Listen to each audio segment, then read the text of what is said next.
Assalamualaikum warahmatullahi wabarakatuh. Jumpa kembali bersama channel Sinautex, channel pendidikan agama Islam. Kali ini kita akan membahas materi pendidikan agama Islam kelas 11 untuk SMA maupun SMK sesuai dengan kurikulum 2013 revisi 2019. Sekarang kita akan membahas bab 5, yaitu menebar Islam dengan santun dan damai melalui khutbah, dakwah, dan tabligh.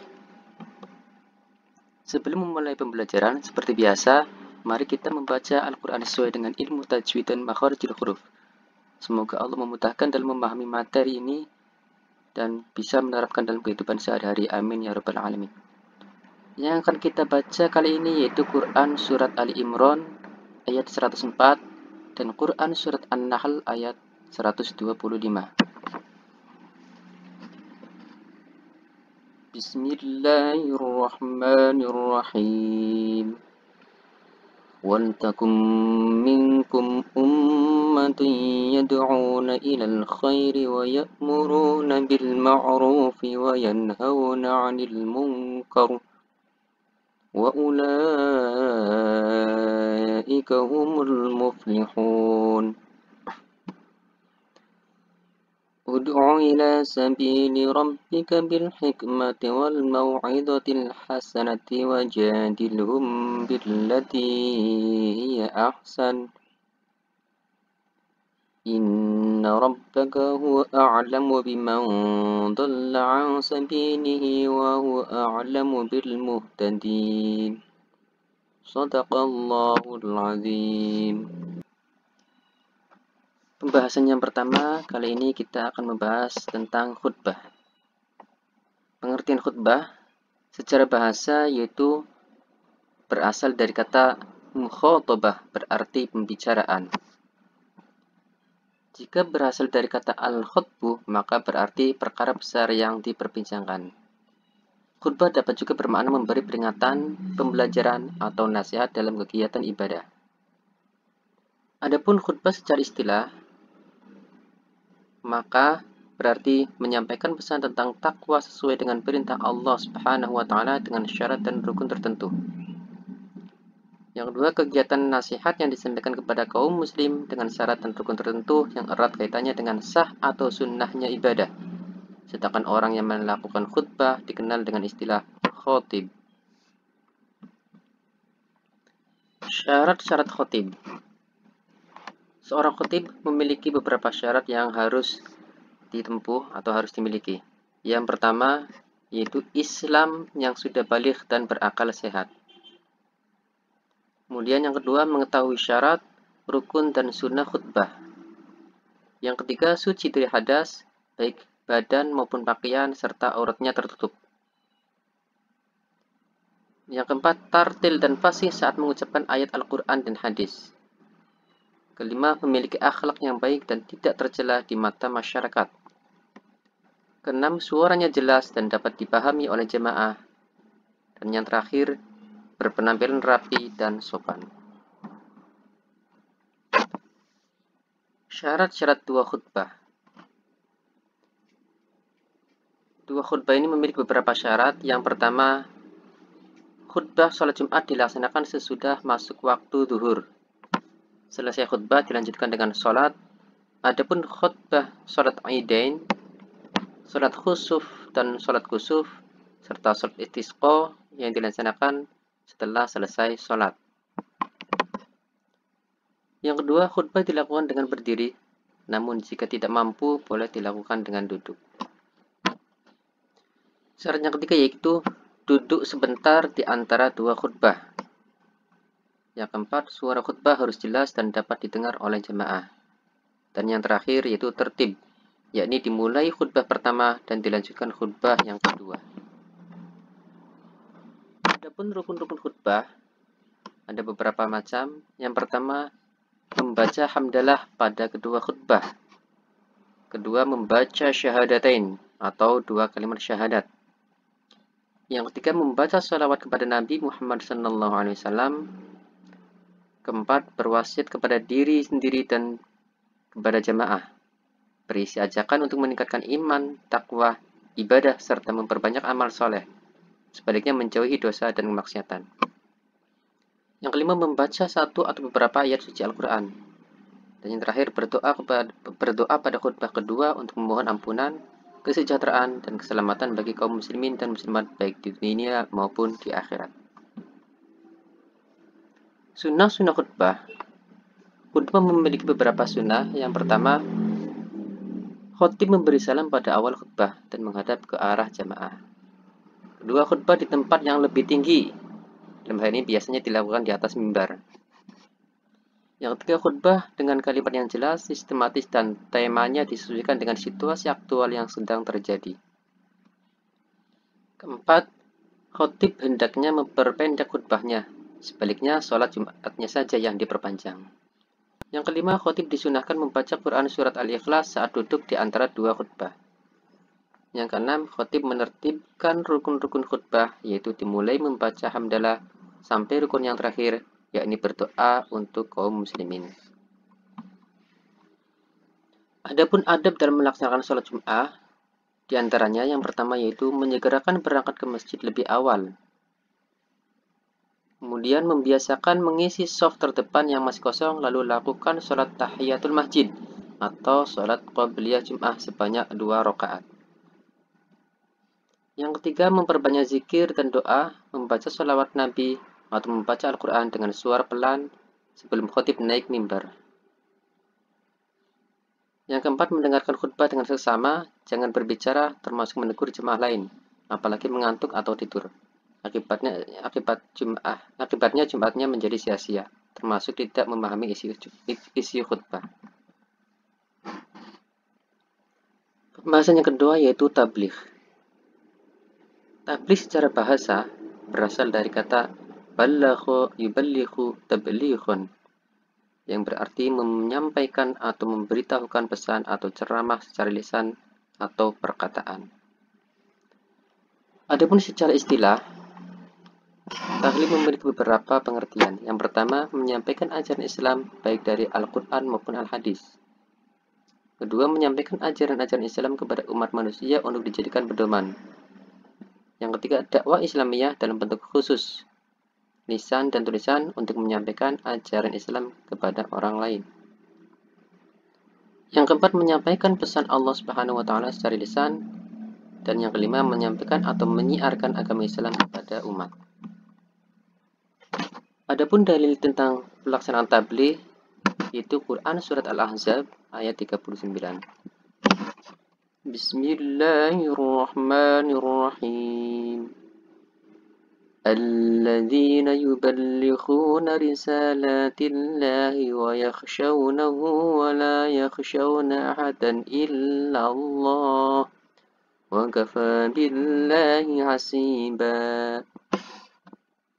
Shadaqallahul azim. Artinya, yaitu orang-orang yang menyampaikan risalah-risalah Allah, mereka takut kepada Allah dan tidak merasa takut kepada siapapun selain kepada Allah. Dan cukuplah Allah sebagai pembuat perhitungan. Ketentuan-ketentuan dalam pelaksanaan tabligh. Ketentuan yang pertama yaitu tabligh dilakukan dengan cara yang sopan, lemah lembut, tidak kasar, dan tidak merusak. Yang kedua, menggunakan bahasa yang mudah dimengerti oleh jemaahnya. Ketiga, mengutamakan musyawarah dan berdiskusi untuk memperoleh kesepakatan bersama. Dan yang keempat, materi tabligh yang disampaikan mempunyai rujukan yang kuat dan jelas sumbernya. Adapun tata cara tabligh sesuai dengan sejarah Islam memberi teladan dalam bertabligh, yaitu yang pertama, mengajak orang-orang terdekatnya agar menjadi muslim yang baik. Profil muslim yang menyatu antara kata dan perbuatan, lalu mengajak kepada keluarga dan masyarakat secara luas. Yang kedua, mendekati pihak lain sesuai dengan kapasitas ilmu dan martabatnya. Oleh karena itu, perlu strategi yang beragam. Yang ketiga, mengajak pihak lain agar bekerja sama dan saling membantu dalam tabligh secara baik, bertahap, berkesinambungan, menjangkau semua masyarakat. Pembahasan yang ketiga yaitu dakwah. Pengertian dakwah secara bahasa Dakwah berasal dari kata da'a yad'u da'watan, yaitu kata yang mempunyai arti mengajak, memanggil, dan menyeru untuk hal tertentu. Adapun secara istilah, dakwah yaitu kegiatan yang bersifat menyeru, mengajak, dan memanggil untuk beriman kepada Allah Subhanahu wa taala sesuai dengan ajaran akidah, syariah, dan akhlak. Yang kedua, mengajak orang lain ke jalan Allah Subhanahu wa taala secara lisan atau perbuatan untuk diamalkan dalam kehidupan sehari-hari. Dan yang ketiga, kegiatan mengajak orang-orang untuk mengamalkan ajaran Islam di dalam kehidupan sehari-hari. Dalil tentang dakwah. Dalil tentang dakwah ini tercantum dalam Al-Quran, Quran Surat Ali Imran ayat 104. Bismillahirrahmanirrahim. Waltakum minkum ummatun yad'una ilal khairi wa ya'muruna bil ma'rufi wa yanhauna 'anil munkar wa ulaika humul muflihun. Shadaqallahul azim. Artinya, dan hendaklah di antara kamu ada segolongan orang yang menyuruh kepada kebajikan, menyuruh berbuat yang ma'ruf dan mencegah dari yang mungkar, dan mereka itulah orang-orang yang beruntung. Adapun adab berdakwah, yang pertama yaitu dakwah harus dilakukan dengan hikmah, yaitu ucapan yang jelas, tegas, dan sikap yang bijaksana. Kedua, dakwah harus dilakukan dengan mau'izatul hasanah atau nasihat yang baik. Ketiga, dakwah harus dilakukan dengan memberi teladan yang baik atau uswatun hasanah. Dan yang keempat, dakwah harus dilaksanakan dengan mujadalah, yaitu diskusi atau tukar pikiran yang berjalan secara dinamis dan santun dengan menghargai pendapat orang lain. Sasaran dalam berdakwah. Yang pertama, memberi semangat kepada manusia agar meningkatkan kualitas dan kuantitas amalnya, dari perilaku baik menjadi terbaik, sehingga profil mukmin yang sejati dapat diwujudkan dalam kehidupan sehari-hari. Yang kedua, mengubah jalan hidup yang tidak baik menjadi baik, serta yang menyimpang dari aturan Allah Subhanahu wa taala agar kembali ke jalan Allah melalui taubatan nasuha. Adapun tujuan dakwah yaitu menyuruh dan mengajak segenap manusia agar konsisten atau istiqomah dalam beberapa hal.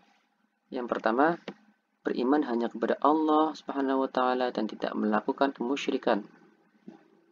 Yang kedua, menjadikan seluruh aktivitasnya hanya beribadah kepada Allah. Yang ketiga, mengerjakan amal saleh dalam arti yang seluas-luasnya. Dan yang keempat, berakhlak mulia yang tolak ukurnya dari akhlak Rasulullah Sallallahu Alaihi Wasallam. Syarat-syarat dakwah. Syarat yang pertama yaitu satunya kata dengan perbuatan. Sikap dan tingkah lakunya benar-benar menjadi teladan atau uswatun hasanah. Yang kedua, memahami objek dakwahnya sehingga tepat dengan sasaran dakwah yang dituju. Yang ketiga, memiliki keberanian dan ketegasan, bijak dan santun. Keempat, memiliki ketabahan dan kesabaran yang tinggi dalam menghadapi segala tantangan dan rintangan. Dan yang kelima, sadar sepenuhnya bahwa tugasnya hanyalah menyampaikan, mengajak, dan menyeru. Hasilnya diserahkan sepenuhnya kepada Allah Subhanahu wa ta'ala. Metode Al-Quran dalam menyajikan materi dakwah. Yang pertama, saat manusia mendapatkan puncak kesucian atau saat menerima wahyu atau hasil alam batin, Al-Quran membawa yang bersangkutan dalam situasi yang bersifat material. Kedua, menggunakan benda-benda alam, meski ukurannya kecil, sebagai penghubung antara manusia dengan Allah, atau sebagai gambaran tentang sikap kejiwaannya. Yang ketiga, menekankan bahwa segala sesuatu yang terjadi di bawah kekuasaan, pengetahuan, dan pengaturan Allah Subhanahu wa ta'ala. Bersamaan khutbah dan dakwah. Yang pertama, sama-sama menyuruh manusia untuk menjalani kehidupan yang benar sejalan dengan aturan Allah. Yang kedua, keduanya mengajak manusia untuk melaksanakan syariat Islam secara kafah atau lengkap dan utuh.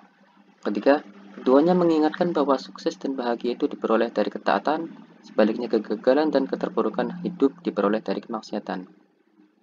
Yang keempat, sama-sama memberi kabar gembira atau basyiron kepada yang bertakwa dan ancaman kepada yang gagal sengsara atau neraka.